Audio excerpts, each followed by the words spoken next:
Leonardo Moraes, presidente da Caixa de Assistência dos Advogados de Alagoas, da OAB aqui de Alagoas, é nosso entrevistado a partir de agora. Então, Leonardo, muito obrigado aqui pela presença. Inicialmente, eu gostaria de saber quais são as funções assim, essenciais da Caixa, quais são os serviços que ela presta aos advogados. Então, Flávio, primeiro é um prazer, né, estar aqui presente no seu programa, né? Para a gente nos honra muito ter essa oportunidade de falar de um tema que é tão interessante, né? A Caixa, ela é o instrumento, né, da advocacia que busca justamente o seu auxílio, né, na saúde, no esporte, na cultura, na estruturação das salas, né, da advocacia, né, na formação de novos convênios, na formação de programas para que possa ajudar o advogado no desempenho do seu mistério como advogado. Então, esse braço social e esse auxílio assistencial cabe justamente à Caixa.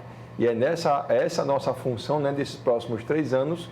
O objetivo é trabalhar, claro, com a máxima eficiência e com a melhor forma de prestar o melhor serviço para a advocacia. Na sua opinião, fazendo até uma autocrítica, qual é o serviço assim, mais fundamental da Caixa? É difícil você estabelecer, basicamente, um serviço mais importante, né? Mas se a gente for estabelecer um critério aqui meio que subjetivo daquilo que é mais importante, a saúde é um ponto fundamental. Passamos aí pela Covid, vários colegas advogados tiveram problemas de ordem emocional, de ordem psíquica, de ordem orgânica. Então, a gente tem esse dever de fornecer à advocacia um trabalho com psicologia, psiquiatria, clínica geral, ginecologia, para que a advocacia ela consiga, então, estar bem do ponto de vista da saúde para que possa desempenhar o seu mistério. Há também a preocupação com o esporte, né? A gente fez uma grande reforma aí, né, no nosso campo de futebol, justamente propiciando o campeonato, que estamos aí sendo taxados como o melhor campeonato feito, né, pela OAB. E também, doutor Flávio, a estruturação das salas da advocacia. Muitos colegas que juraram agora há pouco tempo não têm os seus escritórios e cabe a ordem fornecer essa estrutura para o advogado.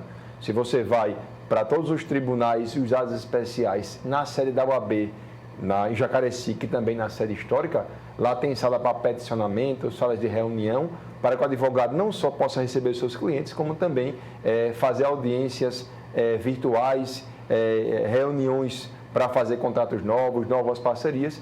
Então, seria, num critério subjetivo, os trabalhos mais importantes que a Caixa desempenha.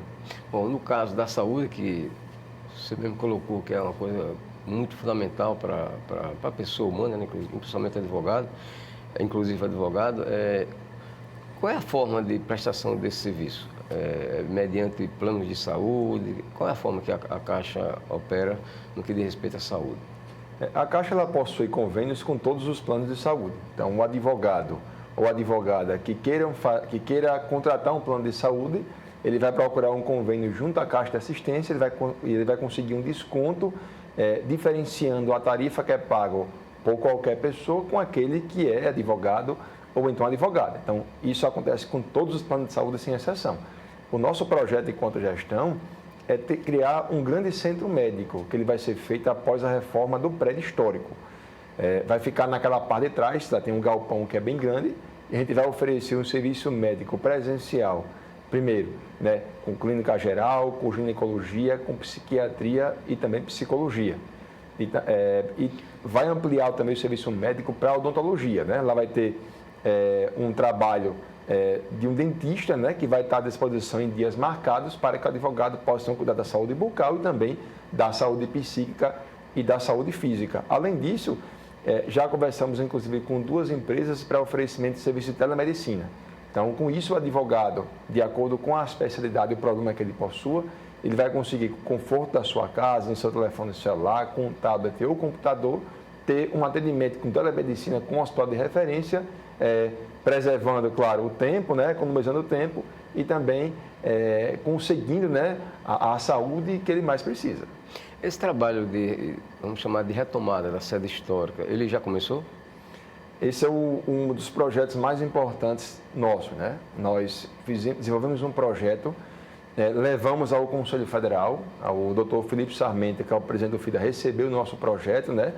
É um projeto longo, de mais de 80 páginas, com um projeto estrutural, com um projeto arquitetônico, com planta baixa, com gastos que vão ter para estruturar a sede histórica para que ela possa, então, retornar a servir a advocacia com todo o seu potencial. Na reforma da sede histórica, ela vai contar com a sala de peticionamento, que já contam hoje, sala de reunião. Além disso, ela vai contar com um centro médico, barbearia, esmaltaria, né, tanto para homens quanto para as mulheres, como também uma biblioteca ampla, né, com livraria e também um cafezinho. Na parte de cima, ela vai contar com o Museu da Advocacia, né? Eu sou adepto da teoria das gerações, eu sei que nós estamos na geração de hoje porque muita gente antiga lutou por nós. E a vida é sempre um marchar, um caminhar para frente. Então, a preservação da história da advocacia, ela é fundamental. E para isso vai servir o Museu da Advocacia. Além disso, na sede histórica vai contar com o trabalho da Secretaria-Geral e também da Tesouraria. Uma parte da diretoria da Caixa também vai estar lá para poder bem servir a advocacia em qualquer dia e sem esquecer do auditório, né? A minha OAB é de fevereiro de 2005, meu juramento foi feito na sede histórica, né? Então, eu lembro dela com grande saudade e eu tenho um dever, e nós, enquanto diretores da Ordem, e especialmente da Caixa de Assistência, de prezar pela sede histórica para que ela venha a servir a advocacia com a máxima eficiência possível.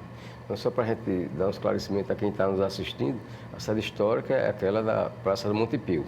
Exatamente, né? A sede administrativa da Ordem atual, que fica em Jacarecica, e a sede histórica é o lugar da primeira faculdade de Direito, né? Tantos advogados e advogadas juraram por lá, e fica assim na Praça Montepio e vai ser reestruturada. E só para um ponto, doutor Flávio, ela vai ter uma estrutura feita por fases, né? Nós já aprovamos agora uma obra, que é uma obra grande, para a reformulação do teto, de 100% do teto. É uma obra cara, vai começar pelo teto, vai ter a primeira fase, segunda, terceira, quarta fase e quinta fase, para que, durante a nossa gestão, a sede histórica seja entregue 100%, né? Para que os advogados que estão no centro, né? Para os advogados que caminham pelos órgãos públicos e aqueles também que laboram no centro, então possam desempenhar o seu mistério. Falou em centro, uma coisa me ocorreu.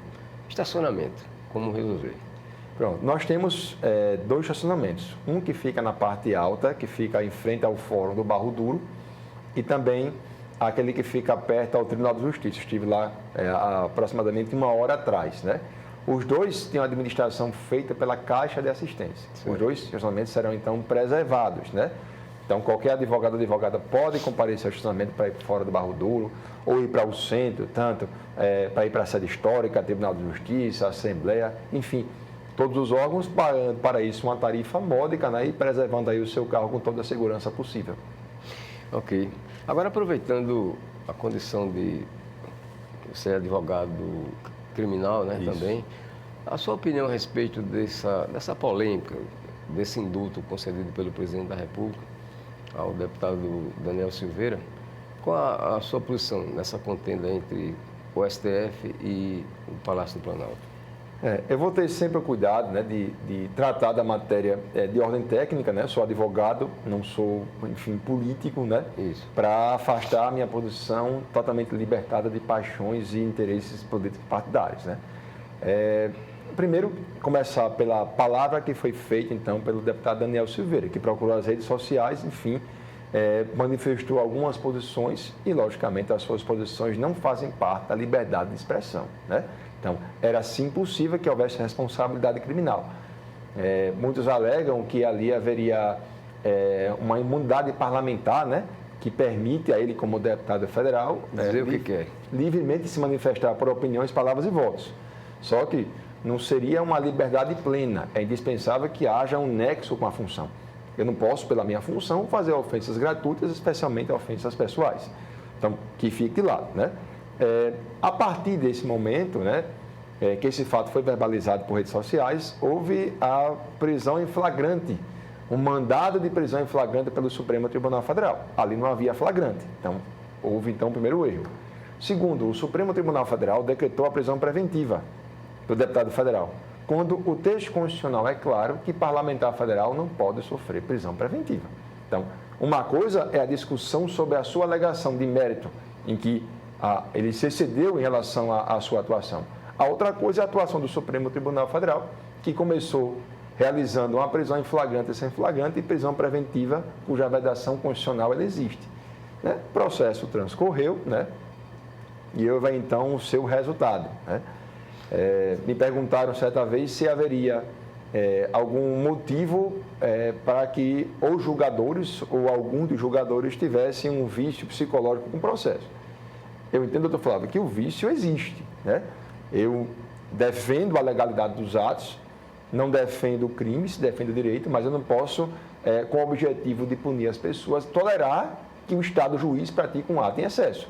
E o excesso, de fato, aconteceu. Né? Havia um grau de contaminação para alguns ministros, de forma que você confundia a função do julgador com eventual vítima de ofensa. Para mim, isso aconteceu, que seria um caso não de suspeição, mas sim um caso de impedimento. Né?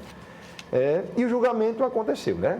A condenação de 8 anos e 9 meses por 10-1 do Supremo Tribunal Federal.